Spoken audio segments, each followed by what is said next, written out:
Hi students, स्वागत है आपका एक बार फिर से आपको अपने इस यूट्यूब चैनल पर। तो स्टूडेंट्स, मैं इस वीडियो में आपको बताने जा रहा हूं बिहार बोर्ड कक्षा 10 के संस्कृत पाठ 3 से कुछ वैसे वस्तुनिष्ठ प्रश्नों के बारे में जो आपकी बोर्ड की परीक्षा के लिए बहुत ही महत्वपूर्ण है। तो दोस्तों, आप इस वीडियो को अंत तक अवश्य देखिए।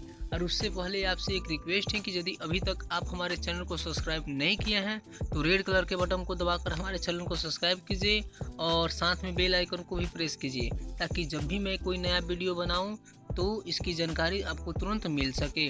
और इस वीडियो को लाइक कीजिए, शेयर कीजिए, ताकि और भी विद्यार्थियों की जानकारी मिल सके। तो चलिए शुरू करते हैं आज का अपना ये वीडियो। पहला प्रश्न है, मैथिल कोकिल के नाम से कौन प्रसिद्ध था? मैथिल कोकिल के नाम से कौन प्रसिद्ध था? बहुत बढ़िया प्रश्न दोस्तों। ये भी प्रश्न कई बार परीक्षा में पूछा गया है, तो आप इस प्रश्न को याद रखिएगा।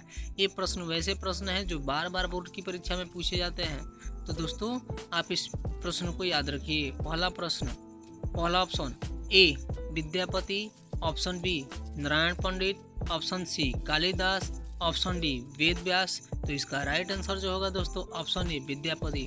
मैथिल कोकिल के नाम से विद्यापति को जाना जाता है। तो इसका राइट आंसर ऑप्शन ए होगा। दूसरा प्रश्न है, अलस कथा पाठ कहाँ से संकलित है? बहुत बढ़िया प्रश्न दोस्तों। ये भी प्रश्न कई बार परीक्षा में पूछा गया है। Option A Agnipuran, option B Purush Pariksha, option C Ramayan, option D Mahabharat. तो इसका राइट आंसर जो होगा दोस्तों ऑप्शन बी पुरुष परीक्षा। अलस कथा पाठ जो है वह पुरुष परीक्षा से संकलित है। तो इसका राइट आंसर ऑप्शन बी होगा। 3 नंबर प्रश्न है, मिथिला का मंत्री कौन था? बहुत बढ़िया प्रश्न दोस्तों। ये प्रश्न जो है लगभग हर साल पूछे जाते हैं, तो आप इस प्रश्न को भी याद रखिएगा। Option A Buddhivir, option B Karmavir, option C Dharmavir, option D Brihaswar. तो इसका राइट आंसर जो होगा दोस्तों ऑप्शन डी बृहस्वर। मिथिला का जो मंत्री था वह बृहस्वर था।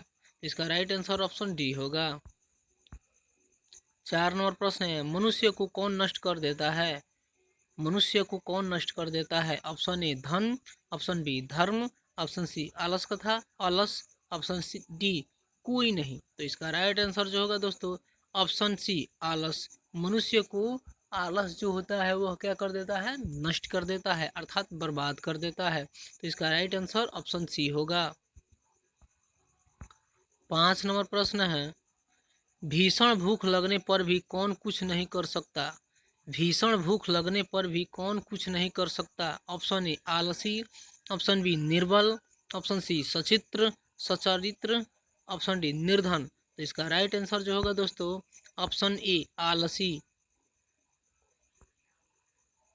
6 नंबर प्रश्न है, बृहस्वर नाम का मंत्री कहाँ रहता था? बहुत बढ़िया प्रश्न दोस्तों।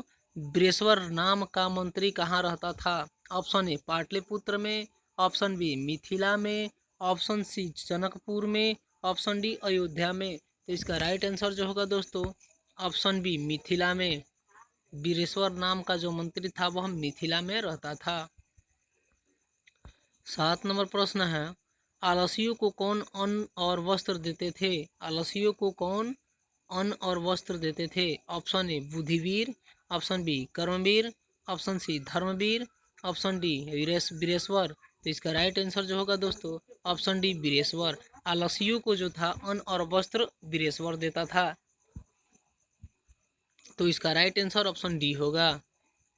8 नंबर प्रश्न है, आलसी पुरुष कितने थे? बहुत बढ़िया प्रश्न दोस्तों। आलसी पुरुष कितने थे? Option A 2, option B 3, option C 4, option D, sorry दोस्तों यहाँ पर जो है 4 2 बार टाइप हो चुका है, ठीक है ना। तो इसका राइट आंसर जो होगा दोस्तों ऑप्शन डी 4। आप 4 के जगह पर जो है और भी कोई ऑप्शन ले सकते हैं, लेकिन आप याद रखिएगा कि आलसियों की जो संख्या थी वह 4 थी। 9 नंबर प्रश्न है, अलस कथा पाठ में किस दोष का वर्णन किया गया है? अलस कथा पाठ में किस दोष का वर्णन किया गया है? ऑप्शन ए अर्थ, ऑप्शन बी धर्म, ऑप्शन सी आलस, ऑप्शन डी कोई नहीं। तो इसका राइट आंसर जो होगा दोस्तों ऑप्शन सी आलस। अलस कथा पाठ में जो है आलसियों के बारे में बताया गया है। अर्थात आलस दोष का वर्णन किया गया है। तो इसका राइट आंसर ऑप्शन सी होगा। 10 नंबर प्रश्न है, मैथिल कवि कौन था?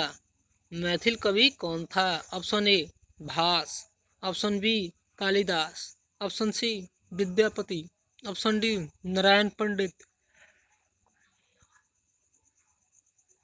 तो इसका राइट आंसर जो होगा दोस्तों ऑप्शन सी विद्यापति। मैथिल कवि जो था वह विद्यापति थे। 11 नंबर प्रश्न है, अलस कथा किस प्रकार की कथा है? अलस कथा किस प्रकार की कथा है? ऑप्शन ए व्यंग्यात्मक, ऑप्शन बी हास्यात्मक, ऑप्शन सी काल्पनिक कथा, ऑप्शन डी उपर्युक्त कोई नहीं। तो इसका राइट आंसर जो होगा दोस्तों ऑप्शन ए व्यंग्यात्मक। अलस कथा एक व्यंग्यात्मक कथा है। 12 नंबर प्रश्न है, अलस कथा पाठ के लेखक कौन है? अलस कथा पाठ के लेखक कौन है? Option A Vidyapati, option B Narayan Pandit, option C Kalidas, option D Ved Vyas. तो इसका राइट आंसर जो होगा दोस्तों ऑप्शन ई विद्यापति। अलस कथा पाठ के लेखक जो है वह विद्यापति जी है। तो इसका right answer option B option A होगा। 13 नंबर प्रश्न है, अलसशाला में आग क्यों लगाई गई? अलसशाला में आगे क्यों लगाई गई? बहुत बढ़िया प्रश्न दोस्तों, ये प्रश्न काफी महत्वपूर्ण है, तो आप इस प्रश्न को भी याद रखिएगा। ऑप्शन ए जाड़े के कारण, ऑप्शन बी आलसियों की परीक्षा के लिए, ऑप्शन सी मच्छर के कारण, ऑप्शन डी बिना किसी कारण के। इसका राइट आंसर जो होगा दोस्तों ऑप्शन बी आलसियों की परीक्षा के लिए। 14 नंबर प्रश्न है, अलस कथा पाठ में किस महत्व का वर्णन किया गया है? अलस कथा पाठ में किस महत्व का वर्णन किया गया है?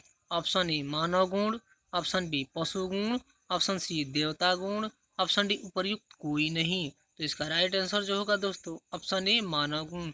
अलस कथा पाठ में जो है मानव के गुणों का अर्थात मानव के दोषों का वर्णन किया गया है। 15 नंबर प्रश्न है, गरीबों और अनाथों को प्रतिदिन भोजन कौन कराते थे? बहुत बढ़िया प्रश्न दोस्तों। अब गरीबों और अनाथों को प्रतिदिन भोजन कौन कराते थे? Option A Buddhijivir, option B Karmavir, option C Dharmavir, option D Vireshwar. तो इसका राइट आंसर जो होगा दोस्तों ऑप्शन डी वीरेश्वर। गरीबों और अनाथों को प्रतिदिन जो था वह वीरेश्वर जो था वह भोजन कराता था। तो इसका राइट आंसर ऑप्शन डी होगा। 16 नंबर प्रश्न है, कारुणिक के बिना किसकी गति नहीं है? कारुणिक के बिना किसकी गति नहीं है? ऑप्शन ए धूर्तों की, ऑप्शन बी पतितों की, ऑप्शन सी वाचालों की, ऑप्शन डी आलसियों की।